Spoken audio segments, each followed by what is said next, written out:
Assalomu alaykum. Efirda Axborot 24 informatsion dasturi. Huquqiy madaniyatni aholiga singdirish yo'lida qator tashabbuslar amalga oshirilyapti.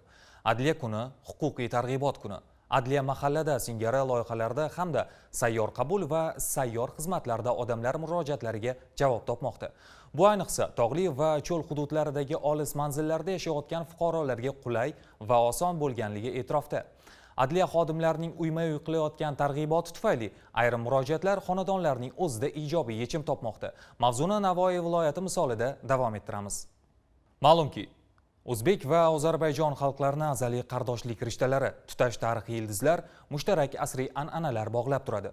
Keyingi yillarda ikki davlat rahbarlarining o'zaro samarali muloqotlari natijasida ikki tomonlama aloqalar butunlay yangi bosqichga ko'tarilmoqda. Tibbiyot sohasidagi hamkorliklar esa sog'liqni saqlash tizimiga innovatsion yutuqlarga keng joriy etishda muhim ahamiyat kasb etyapti.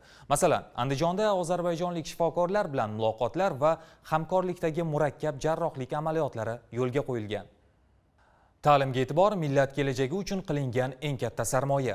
Bu davlatning har tomonlama qudrati, istiqboli porloq bo'lishini ta'minlaydi. Shu bois so'nggi yillarda yurtimizda ta'lim tizimida keng ko'lamli islohotlar amalga oshirilmoqda. Ayniqsa, xalqaro tajribalar keng ommalashayotgani salohiyatli kadrlar safini kengaytirmoqda. Buxoro viloyatidan muxbirimiz mavzuni davom ettiradi.